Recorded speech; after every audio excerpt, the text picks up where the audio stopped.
In the process of discussing the Bria and what the Jewish people have as their purpose in the Bria, he gives an introduction about different ways to look at the Bria. The lowest form, so to speak, of looking at the Bria is to look at the Bria as if it's chaos. There's a bunch of tulips, a bunch of mice, a bunch of people, a bunch of orange trees, a bunch of apple trees. There are Greeks, Spaniards, Brazilians. It's all just chaotic without any orderly fashion to it. The next level of looking at the Bria is looking at the Bria in what we would call a hadroga. There are two ways that God, infinite ways that God could have created the world, but the two ways that the Das Tavunos discusses are Kol Yachol. Ribono Shel Olam could have done what scientists call the Big Bang. God could have said, Vayomer Elokim Yehi Olam, and we would have had the same world we have today. God decided to do this in 6 days and do it by a process. And therefore, the world we live in is the world of process. It doesn't occur in a boom. It occurs in a process. As we find, Yetzias Mitzrayim was a process. Moshe Rabbeinu didn't appear in front of Paro, and we left a minute later. This is the world of process. And it comes from something that we spoke about in the woman's share. Maybe one time we'll get to it. But the point is, the world is a world of process. And the 5th parak of Pirkei Avos says, the first Mishnah in the 5th parak asks a question. Basara ma'amoros nivra ha'olam, v'halo b'maimer echad yachal libaros. The world was created with 10 ma'amoros, Vayomer Elokim, and there are only 9 of them. Of course, the Gemara asks the question, and the word Bereshis is the 10th ma'amer. So God created the world with 10 Vayomers over 6 days. And the Mishnah asked, why didn't he just do one Vayomer? Vayomer Elokim Yehi Olam. And with those words, there would have been water, and there would have been heaven, there would have been earth, there would have been monkeys, there would have been men, there would have been tulips, there would have been rhinoceros. Why did he do it over 6 days with 10 Ma'amoros? And the Mishnah gives the answer. Well, we live in the world of Hadraga. We live in a world where there's a process. So the next way you can look at the world is as a totem pole. And the totem pole that Kabbalah reveals to us is Domim Tzomeach Chai Medaber. The lowest form of the Bria are the inanimate objects, the rocks, the stones, metal, etc. They're not considered living. The next level is the Tzomeach, those things that plants, trees, they are living, they die.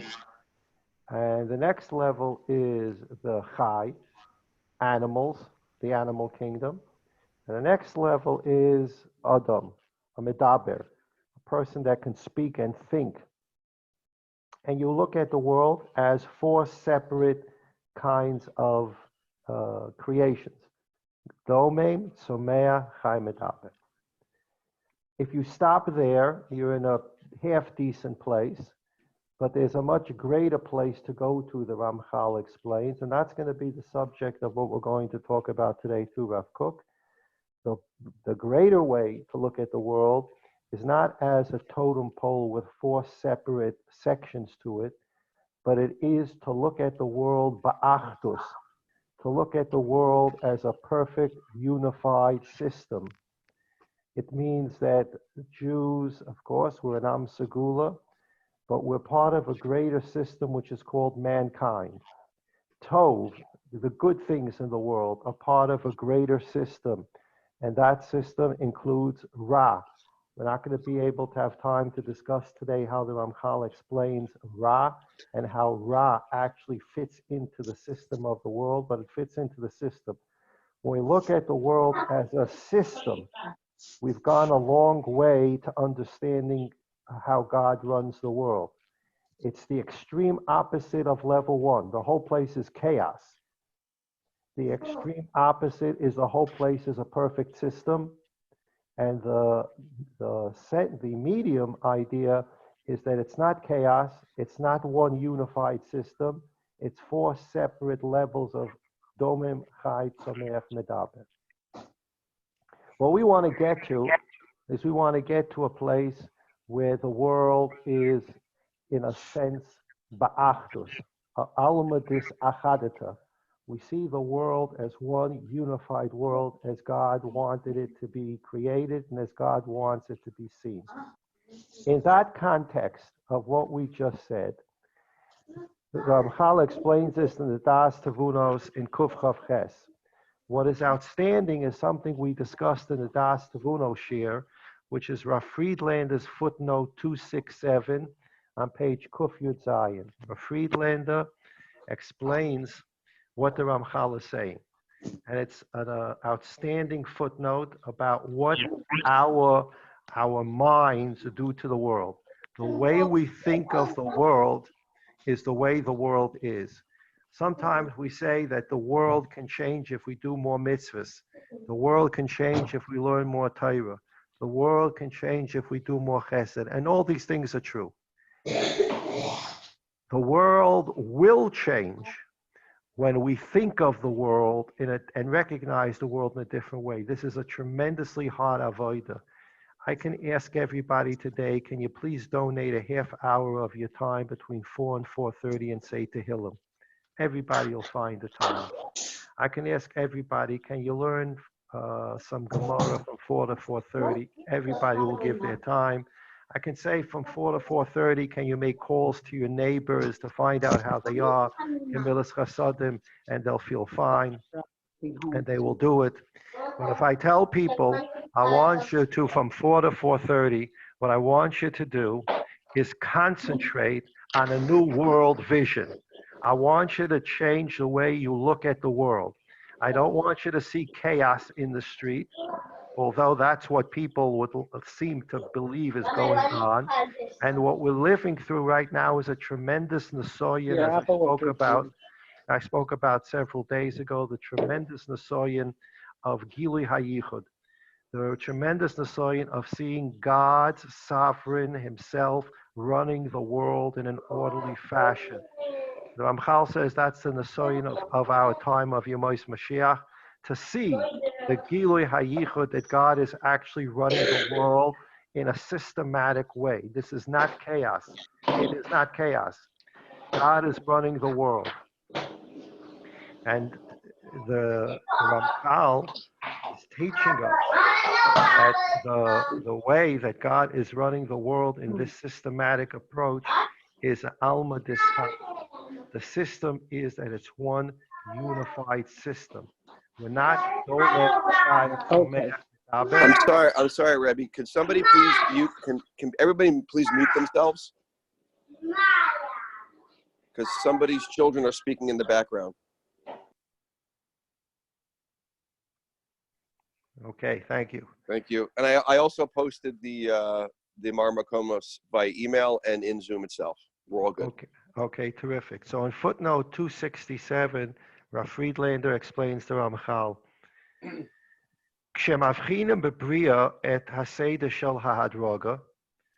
When we look at the creation and we see that creation is a process, in other words, we've gone to level 2. We're outside the misconception of chaos. We already see that the world is a creation through God's wisdom.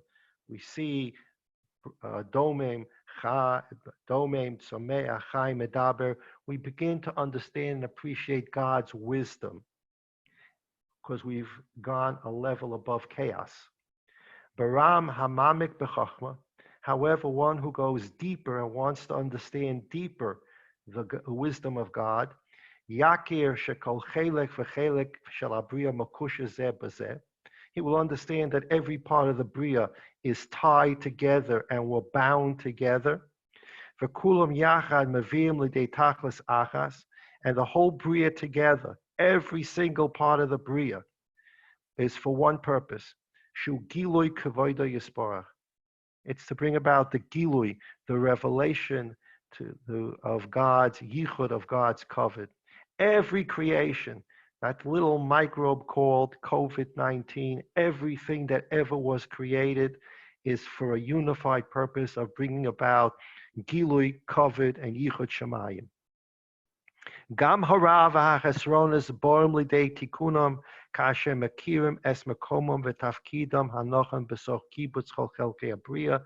And this is the piece of the Ramchal about Ra that he's explaining that we don't have time to do today. But even the Ra, even what seems to be bad, and even the imperfections that exist in the Bria are all there to fit into this machine called creation, and they fit in properly as long as they're put in the right place. You keep each piece in the right place, the machine works properly. Achen, and this is the amazing statement of Rav Friedlander, the way he understands and explains the Ramchal.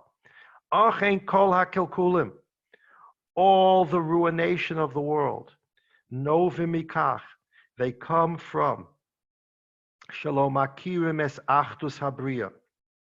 People don't recognize the unified creation. All ruination in the Bria comes from a Hakara. It doesn't come from an Aveira, which of course affects the Bria. It doesn't come from evil, which of course affects the Bria. But the evil and the Aveiras many times are the result, they are fruit of the way we recognize the Bria. The underlying problem is Hakara. It's what goes on in our minds. Kol hakilkulim noivimikach shaloi makir mes achdus habriya. All the ruination that we find in the Bria is because we don't recognize that the Bria, level 3, is one unified creation. Eloroyim rak chalokim nefrodim zemize. We look at the Bria as if there are different pieces in the Bria. We look at mankind, there are different sects of mankind. And there are. But we have to look at mankind as part of a unified Bria. We're the Am Segula, but we're part of a unified Bria. And by looking at the Bria as Chalokim Nefrodim, then we create this picture in our mind that the Bria is polarized and it's different parts, and you sleep in the bed you make. And therefore, if that's how mankind thinks of the Bria, that's what the Bria will turn out to be, separate and apart from each other. Does everybody hear the word separate and apart from each other, what that means for our time? If the Hakara, if people think that the Bria is not Ba'achadusis, if the Bria is not one unified creation of God, which was God's intention, then if that's how you think, that's what the world will look like. If Jews think of each other, I'm a this, he's a that, I'm a black couple, he's a kippah sruga, I'm a this, he's a that, that's the world. If we think that way, that's the way the world will actually function. It's an amazing idea that the Rav Friedlander gets from the Ramchal, that the way man thinks about the Bria is the way the Bria will ultimately look. And all the ruination that we see in the Bria, that COVID-19 out there, that has caused us to be in separate rooms, separated from our friends, separated from our family, separated from our children. Why is this happening? Where does this come from, this ruination of COVID-19? It comes, kol hakilkulim noivim mikach shaloi makir mes achdus habriya. Eloroyim rak halokim nefrodim zeh mizeh. It could be that different things in the Bria contradict each other. Contradiction does not yet mean that the things are not part of a unified system. You can ask a philosopher. The little I remember from philosophy 0.1 in college, thesis, antithesis, synthesis. The synthesis that ultimately results was caused by a thesis and antithesis. Both the thesis and the antithesis, the two opposites created the synthesis. Opposites do not mean that you are outside the realm, or that you are outside the parameters, or that you are outside the border. Elu ve'elu divrei Elokim chayim. Two opinions that are extreme opposites, both come from our living God. We don't have to expel one opinion from inside the parameters. And Rav Friedlander says, He finishes the footnote. Hester Achdus v'kesher kol chelkei abriya, the hiding or the lack of recognition of the unity and the connection and the tying of all the parts of the Bria, hu chesron hashleimus shemoilid es habitul. That's where imperfection comes from, and that's what causes bittul. The word bittul means that's what causes nullification. To a human being, nullification is death. To a plant, nullification is death. To the leaf, a nullification is to fall off the tree. All this ultimate Ra, ceasing to exist, is the result of an imperfect Bria, and the imperfect Bria is the result of our view and the way we perceive the Bria, which is not the way God wants us to see it. And therefore, if we see the Bria as parts and pieces, which is not the way God wants it to be seen, then we bring imperfections into the Bria, and that imperfection leads to bittul, all the evil, all the terrible things that we see. Okay, that's the Ramchal. Rav Kook, Rav Kook wrote a sefer called Shmona Kabatzim, 8 diaries. He kept diaries of his thoughts, and there are 8 notebooks of these thoughts. Many of Rav Kook's svarim, for example, Orot HaTshuva and Orot HaTorah, which is what we learn on Wednesday, many of his svarim actually come from the Shmona Kabatzim. Some of them were done by his Talmud, the Nazir. Some of them were done by his son, Rav Tzvi Yehuda Zechrono Tzadik Livracha. But what they did is they took parts of the Shmona Kabatzim, reorganized them. Those that spoke about Torah became Orot HaTorah. Those that speak about Tshuva become Orot HaTshuva, etc. But the original place where these thoughts appear are in the Shmona Kabatzim, which Rav Kook started writing at an early time in his life. He started writing them when he was still in Boysk, and he continued writing them when he came to Eretz Yisrael in 1904. These are the 8 notebooks. Through these 8 notebooks, you have literally Rav Kook's entire thought process, but they're not organized into topics. In volume 7, or in notebook 7 of the Shmona Kabatzim, in Siman Samach, volume 7, number 60, Rav Kook explains the following. Shtei hashkafos oilon hen. There are 2 different hashkafas, there are 2 different perspectives of the world.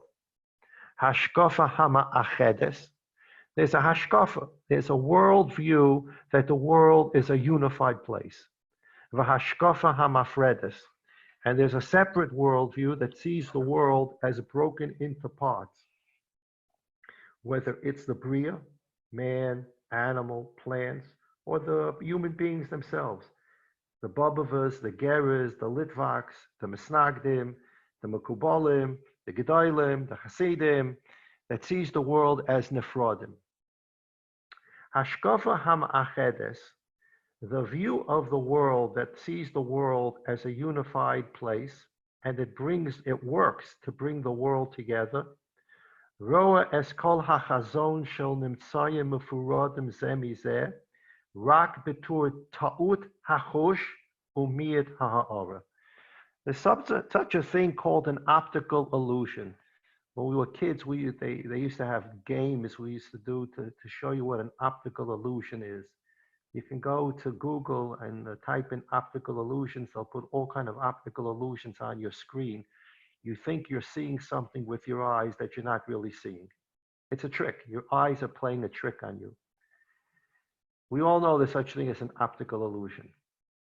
And Rav Kook says that when someone looks at the world and sees all the creations in the world as mufuradim, he doesn't see a connection between them. Kal v'choyim, if he goes down to the lower level of chaos, it's a toes. It's a mistake. It's a toes It's a sensory misperception. To'os hachush. Your eyes are tricking you. Your ears are tricking you. You're not hearing right and you're not seeing right. Umiyat ha'ora. And it's because a lack of ha'ora, a lack of light in the way you see the world. If you're walking through a dark room without a flashlight, you're not going to see well. If you walk through the same room with a flashlight, you'll see things well. We live in a world that's called olam. The word olam comes from helam. It's hidden. This is a world where God hid himself and hid many things. And so there are all kinds of optical illusions in the world that doesn't allow us to see things. And we lack the light unless we take a flashlight to the world. Aval amitas hametzias, the truth of all creation, hirak achdus gedola. It's just one big unified world. Hanimtsoyim harabim v'ashoinim. All the different kinds of creatures, the blue fish, the green fish, the big fish, the small fish, the big animal, the small animal, the apple tree, the pear tree, the Jew, the Greek, the Spaniard, the Brazilian. Again, we're in Am Segula, but these are, every part of the Bria is a different way that God revealed his ingenuity. Evorim shonim, with different limbs. Tzvoyim v'gavonim shonim, we come in different colors and different styles. Shall osa hachativa ha'achdusas, that one piece that's a unified creation. Uva hashkafa ha'achdus, and when we look at the world through the lens of unity, mabita malakol, we can look at the whole world. V'oz memela mismatzei cheshben hatoiv. And a result of this is that what will come forward for us in our minds is that the world is a beautiful, wonderful place. Ki hakol biyachad bevadai hu tov b'tachlis hatov. Because certainly when you look at the whole thing as an integrated, beautiful puzzle, you will see the beauty of the world. And I use this as a marshal many times when we learn the Ramchal. You get that 1,000. When I was a child, I was sick for several weeks. It was when I was in kindergarten, and my parents bought me what was at that time the tough puzzles. At that time, I think it was 100 pieces. I think today they have puzzles 1,000 pieces. So I got a puzzle of 100 pieces. It took me days to work on. And at the end of the process, you did the puzzle. You have a beautiful puzzle. You can't really pick it up because it'll fall apart. And if you look at the puzzle, you'll see the seams between each piece. And you know that it's just a bunch of pieces. If you go to an arts and crafts store, they sell some kind of glue of some kind or some kind of sealant that it's a clear liquid, and you brush across one of these puzzles. And the liquid seeps into the seams. It hardens in there. And now you can actually pick up the puzzle and you can frame it, and it becomes a picture. And someone walks into your house and says, who painted that beautiful picture? They would never know that it's a puzzle. And that's the two ways to look at the world. You can see the world as many puzzle pieces, which would be the second level. It's a domain, Tzomeh, Chaim, Medaber. Or you can finally look at the world, put that liquid on it, and see it as a perfectly seamless bria. It's one big bria. And the more we're able to see it this way and think about it this way, remember the way we think about it is the way the world will be. We live and sleep in the bed we make. And then the world will appear to us as perfectly toiv. And if it appears to us and our perspective is it's toiv, it will become a world of toiv. And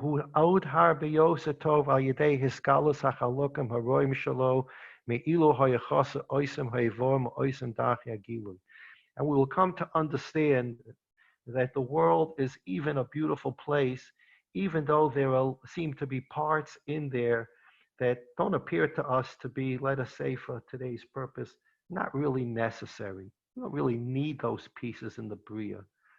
I would be more than happy, I'm sure most of us would be more than happy, if cockroaches were not part of the Bria. They would come into your house, they really scare your wives and your daughters. Your sons have a lot of fun running around trying to hit them with a shoe. But if somebody would ask you, God is giving you a choice. Do you want the Bria as he created it, or there are a couple of things that you would like to delete from the Bria? You say, of course. I don't need cockroaches. My wife certainly doesn't need mice, and no one needs COVID-19. This is, we don't need it, we don't want it, but God put in the Bria, it's part of the system. I mentioned yesterday, Nebuch, there are people dying, and it's one of the kashas that we have. We have the kashas of 6 million Jews that died. We have a kasha of Jews that died in the Inquisition. We have kashas on Jews that died in the period of Chelmaniki. We have kashas about why children were thrown into the Nile in Mitzrayim. Jews have a world of kashas, and we're allowed to ask the kashas, and Amir Hashem Mashiach is going to answer the kashas. And the Ramchal offers the teretz that Mashiach is going to give, which maybe we'll talk about Bli Neder next week. But these are okay kashas. They're okay to ask, and they need a teretz. We need to be patient, and we will get the teretz very soon. But the whole Bria, anything that's in the Bria, is not there because it doesn't serve a useful purpose. It serves a useful purpose. When you build that puzzle, there are pieces of the puzzle, as you're putting the puzzle together, that have nothing on it. It's just plain yellow, plain blue. It's a little piece of blue that fits in, and it's part of the sky of the puzzle. And those are the toughest pieces, because they're the puzzle on the 100-piece puzzle. That sky is made up of 20 little tiny pieces of blue. And there's nothing there except blue with a little white to look like a cloud. But if your box came with only 99 pieces and you were missing one of those tiny little blue pieces, you were very upset because you couldn't finish the puzzle, and you certainly couldn't put the liquid on it to make it a picture and hang it up in your room.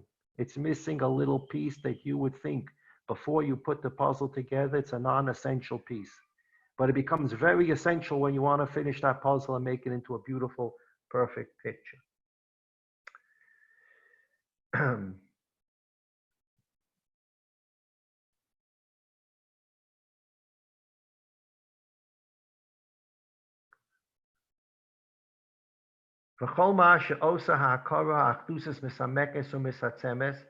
the more deeply we understand this unified Bria, the more we understand it, the more we work to understand it, the more we want to look outside and we look through our windows, or we take a walk, we see trees, grass, people. The more we understand that we're looking at a perfectly unified Bria, the Bria will become unified, and we will be unified, and we will be able to hold hands, and we will be able to be in the same room again. We will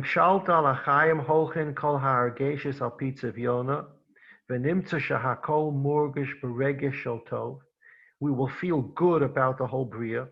V'tov al tov miskaber, and good will lead to good and empower good. V'chedva al chedva misala, and we will have happiness, and the happiness will build on more happiness. V'chayim al chayim misadrin, and life will become better and more beautiful. V'chol ma shehashkofa ha'achdusas makehi yoser shoasher ba'omek, he mavir gam kein es hatov hamasi ba'olam es hachayim es hasholom. Where did Rav Kook get this idea from? Rav Kook was highly influenced by the Ramchal. This is after having read the Ramchal and learned the Ramchal and learned Rav Friedlander's footnote to the Ramchal, we understand that Rav Kook is not some radical extremist who's coming up with some ideas of his own. Rav Kook was a Goin Otzum, the Tzaddik Hador, is a Manik Hador. I know I'm being taped, and I'm going to say this because it's important to send out the tape to everywhere, to everyone. The world owes Rav Kook an apology. It owes Ramchal an apology. It owes the Rambam an apology. There are tremendous Gedolim whose books we burnt. And these Gedolim, because we burnt their books, we suffered terribly. And it's time that Klal Yisrael realizes that you don't agree with Rav Kook, you don't agree with Rav Kook, but his apologies due for the way he was treated. You don't agree with the Ramchal, you don't agree with the Ramchal, but he's do an apology. After all these years, everybody's learning Mesilas Yesharim and Das Tvunas and Derech Hashem, books that people wouldn't look at 200-300 years ago. And maybe that itself is an apology. But it's time for people to understand that Rav Kook was a Goin Otzim, a Tzadik Hador. He was worried about every Yid. He didn't have a Hashkafa Peruda. He had Hashkafa Achdusis. He had a Hashkafa of bringing a world together and B'dafka bringing Jews together in Eretz Yisrael. And that was the proper Hashkafa, and that continues to be the Hashkafa. And it's time to apologize to him for those who have these naughty ideas about him. It's time to say, Rav Kook, I'm sorry. Unfortunately, because of the situation we're in, which will be out of very shortly, you can't go to his kever on Har HaZeisim. But people, all these people, we don't have to say what groups they are. They ought to send a group of 10 to Rav Kook's kever and plead for mechila for what their ancestors did to Rav Kook. And now Rav Kook says, what's the opposite of this hashkafa of Peruda, of Achdus? Ulumasa shel hashkafa elyon hazu, the opposite of this world vision of unity, nimtzas hashkafa hamafredes. There's a vision that wants to break the world into parts, that wants to polarize the world. Haroes hametzius hamufrada betur chazon amiti. They see the world as separate parts, and they believe that that's the true vision. V'hazeru shel kol motzei el mishneu hitofeses lamitas hakara. They believe that because things are so there's so many differences between the bria, that's the true meaning of the bria. The bria is not about being alike and finding common ground. The purpose of the bria is to differentiate. In other words, the purpose of the bria for us that look for a world of unity is making Kiddush on Shabbos. When we make Kiddush on Shabbos, we sanctify the day. And we sanctify the day by not doing any work. We sanctify the day by saying to God, God, there's no more work to do. After 6 days, God, you finished your work, and there's no more work to do. Because I'm a human being, and you created a perfect world for me, Rabbeinu Shalom, and I'm going to celebrate the perfect world. There's nothing more that I need to create or invent on Shabbos. God, you already gave me a perfect world. It's a perfectly unified world. There's nothing that I need to do more on Shabbos. Havdalah, when we make Havdalah Motzei Shabbos, we separate from the Shabbos. We go back to work days, the 6 work days, and every day there's something else to do. Shabbos is the Olam Dischadata. The weekdays are the Olam de Peruda. And the way we go into the weekdays from Shabbos is by something called Havdalah, separation. We get ready to go into the work week with a concept of we're now going into a state of separateness. When we say that Shabbos is Me'ein Olam Haba, Shabbos gives us a taste of Olam Haba, this is exactly what Chazal were talking about. Shabbos gives us a taste of a world where there's no need for further inventions, there's no need for further creativity because the world's come to its perfection. And Olam Haba is the ultimate in that perfection. Unfortunately, we have to make Havdalah. We have to separate out from Shabbos and go back into a work week. Shabbos is the Olam Dischadata. For those who daven Nusach Sfard, instead of saying Bamemad Likin before Baruch Hu, you say Kegavna De'inun, a piece of Zohar HaKadosh. And the Zohar HaKadosh says, L'Kavod Shabbos, Raza de Shabbos, the secret of Shabbos. What's the secret of Shabbos? I Shabbos Dischadata. It's Shabbos. Shabbos brings unification. Shabbos teaches us that the whole Bria is one. That's Shabbos. That's our beautiful Shabbos. I can now rest because God's already created for me the most perfect world for me to enjoy. But there are those who don't enjoy Kiddush that much. They like Havdalah more. We like Kiddush. We like to sanctify the world with an Ischadata. Unfortunately, there's a perspective out there that enjoys Havdalah, separateness. And they believe that they become safe by separating Jew from Jew, man from man. And they like polarization. They like class warfare. They like separating between people. They like to create different definitions of people. The kippah sruga, the blue shirt, the white shirt, the this shoe, the that shoe, the long coat, the short coat. And they enjoy that. And not only that, they seek safety in the separateness. Because the person who doesn't look like me and the person who doesn't dress like me is a danger to me. And for my own survival, I need to separate from him. Well, that's the world that was created for so many years. And that's the world that unfortunately right now we live in. We live in separate rooms, in separate homes. We can't even come together in a base medrash to daven with a minyan. Rav Friedlander says the world that exists outside is a result of the way we understand and think of the world. For 2,000 years, Chazal have told us that the second Beis HaMikdash was destroyed because of sinas chinam. And for 2,000 years, we can't get the job done. If we were in a blind place, we didn't know what occurred in the second Beis HaMikdash, then we would be groveling in the dark, and we would say to each other, Alma asa Hashem kachalanu. Why did God do this to us? And we'd be searching in the mountains, we'd be in the Himalayas, looking for a prophet who can tell us what the sickness is, tell us what the spiritual disease is, and we will fix it. We don't need a prophet. Chazal told us already that the disease is called sinas chinam. They told us the disease is peiroda. They told us the disease is that we keep ourselves separate from each other. And the way we see the world for 2,000 years, we're now actually created the world that we thought about. We have actually now successfully, lo yaleinu, created the world that we kept in our minds for 2,000 years. You're looking at an alma de peiroida, and that alma de peiroida didn't just come through the COVID-19. The alma de peiroida came from the way we thought about the world. That's what the Ramchal says, that's what Rav Kook says, and that's what other Sforim say.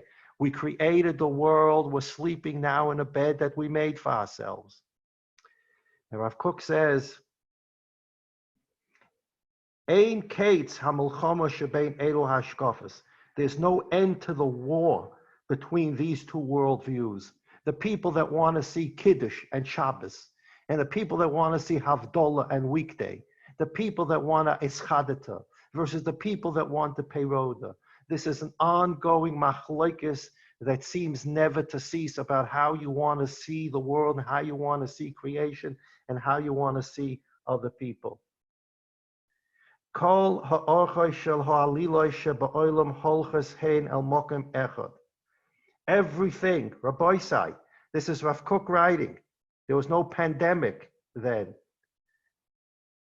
I don't know the exact year that he wrote this, but it would be before the 1918 or 1917 Spanish flu.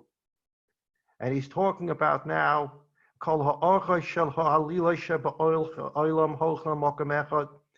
Everything that occurs in the world, all the alilos, all the things, the mysteries that occur in the world that we can't understand, have only one purpose.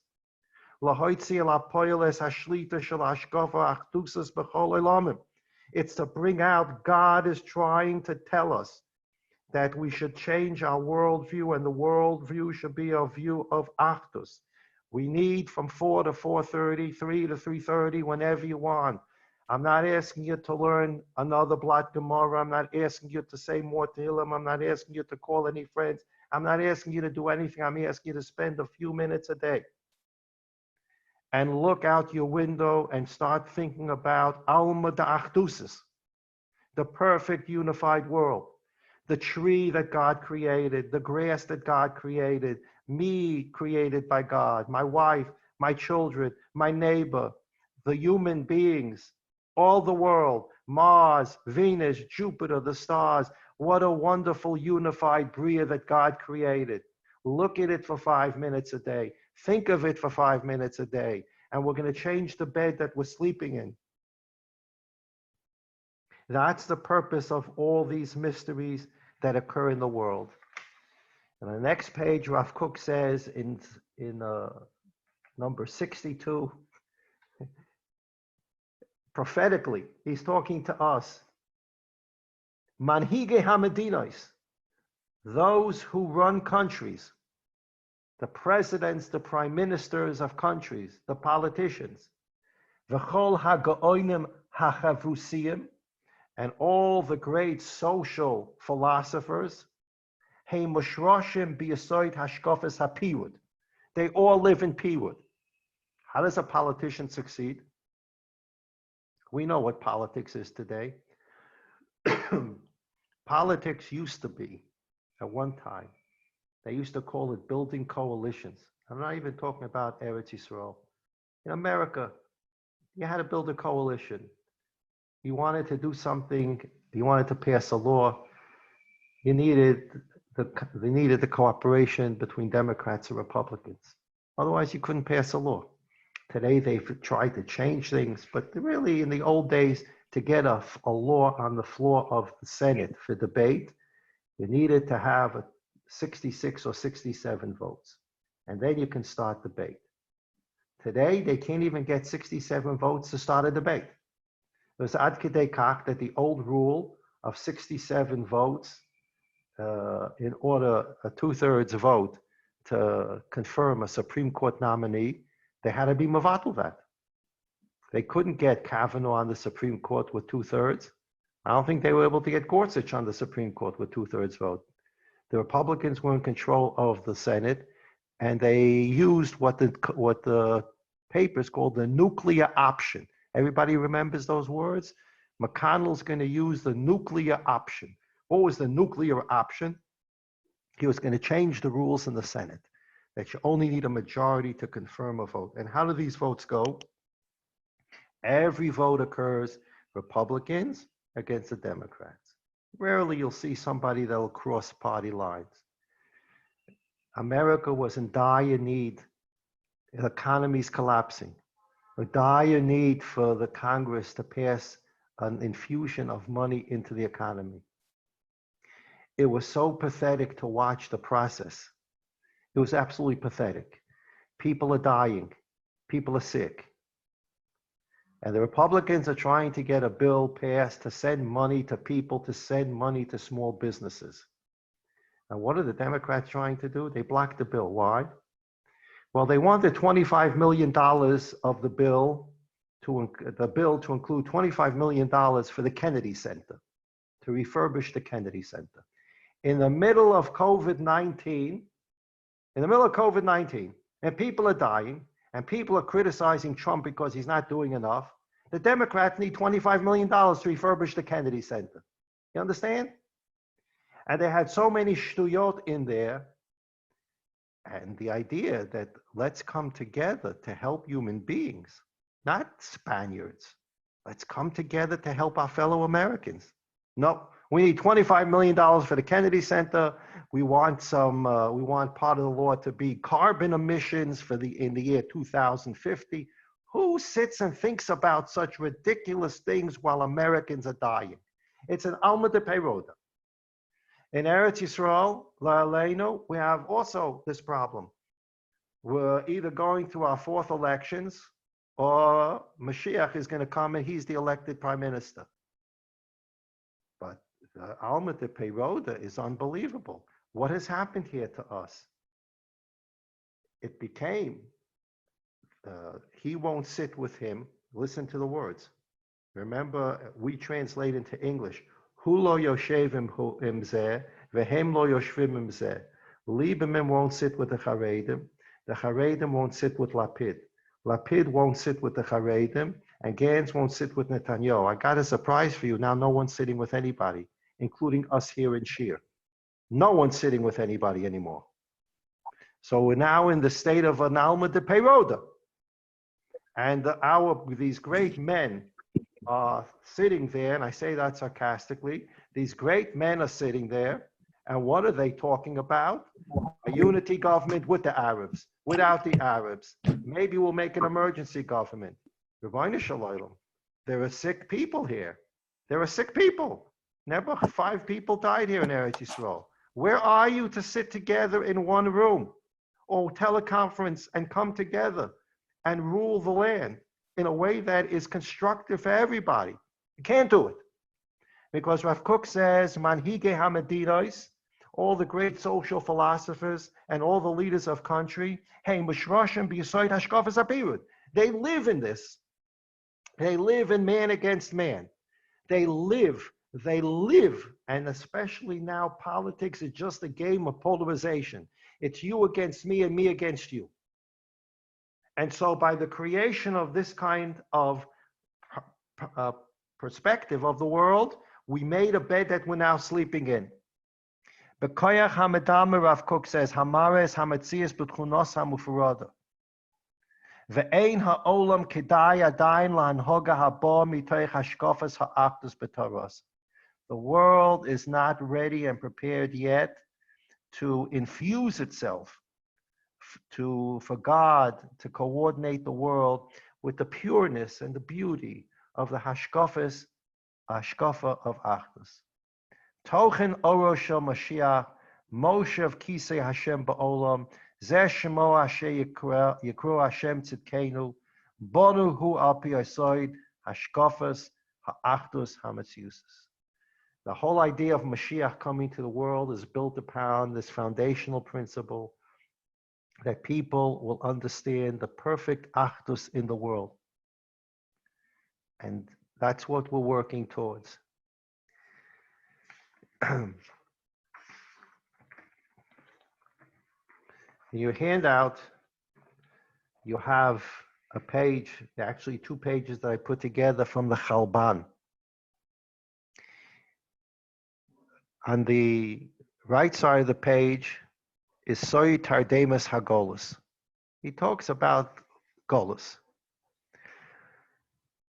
And he explains in the first paragraph that after 2,000 years, we've become so habitualized in living in Golus that we don't talk about Jews anymore. We talk about French Jews, American Jews, Canadian Jews, Israeli Jews, Sfardim, Ashkenazim, Teimanim. Bisman Shebeis Hamikdash Kayim, and all Jews lived in Eretz Yisrael. They were Yidden. They were Yidden. They didn't call somebody a B'nai Braker. It was Yidden. There's no Yushalmis. They're Yidden. Golus has given us new names. B'nai Brakers, Tel Avivers, Spanish Jews, American Jews. And this is for 2,000 years of this kind of identification process has seeped into our brains. And we've become so adapted to it, we live this Alma de Peruda.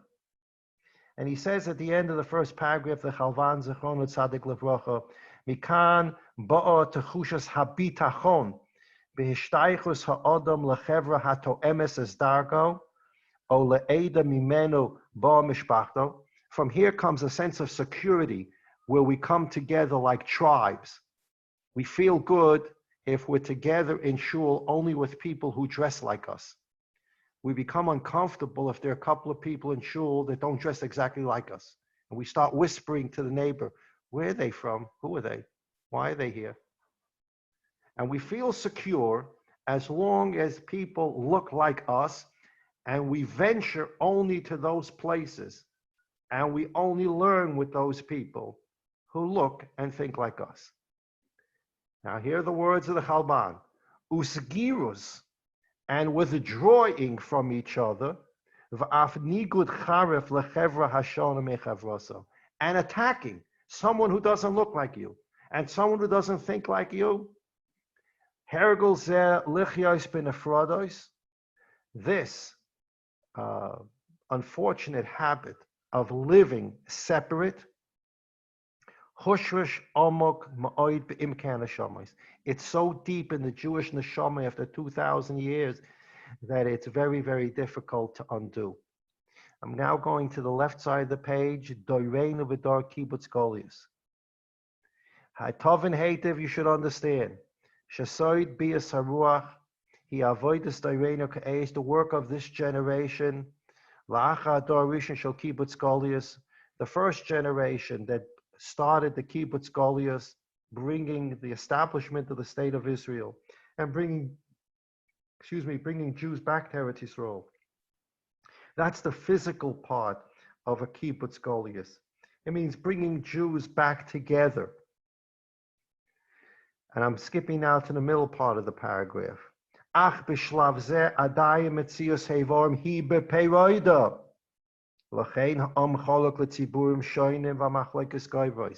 The process of Kibbutz Goliath has brought so many different Jews together with so many different minhagim and so many different perspectives. We have French Jews, American Jews, Teimonim. It's a wonderful thing, Kibbutz Goliath. We're all coming back together at home. But now what? Now what? What's the second job? We're physically back here. What's the second phase of the Geula? The second phase of the Geula is to stop the infighting and not to be satisfied with just the Jews being physically here, but to make sure that the Jews are here and they lose their old identities. They're no longer American Jews, there's no longer French Jews, there's no longer Spanish Jews, there's no Bnei Barakas, there's no Yerushalmis. They're Yidden in Eretz Yisrael. And this is a very tough job, this job. This is a very, very tough job. We've come from all different parts of the world with different minhagim, different nuschei hatfilah. I'm not saying we should give up our minhagim or our nuschei tfilah, but we have to start thinking in our minds that the peiroda that's existed for 2,000 years, now we have to spend a couple of minutes a day thinking about this achadata. It's one. It's Shabbos is coming.